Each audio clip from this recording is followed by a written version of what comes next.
Özellikle kış mevsiminde artan soğuk algınlığı, halsizlik, bitmeyen grip ve burun tıkanıklığı gibi rahatsızlıkları kolayca geçirmek için doğal yöntemlere başvuruyoruz. Soğan da doğal listenin içerisinde yer alan, faydaları saymakla bitmeyen mucize besinlerden biridir. Soğana karanfil batırmak ne işe yarar?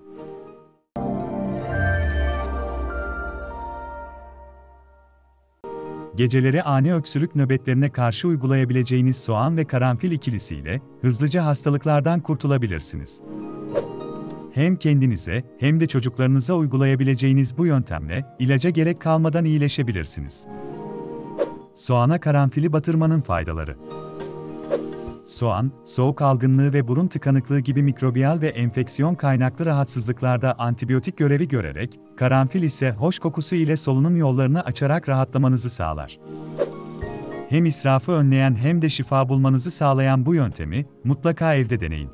Böylece ilaca gerek kalmadan şifa bulabilirsiniz. Bir soğanı ortadan ikiye bölün. Düz olan kısımlarına karanfilleri tek tek batırın. En az 5-6 tane sapladıktan sonra, düz ve küçük bir kabın içine soğanı koyun. Daha sonra yatak odasına başucunuza yerleştirin. Her gün yatmadan önce taze olarak kesin ve çocuklarınızın odasına da birer tane yerleştirin. Her derde deva olan soğanın kokusundan rahatsız olanlar, soğanı ikiye bölüp üzerine rastgele karanfilleri batırabilir. Böylece ağır kokusunu gidermiş olur.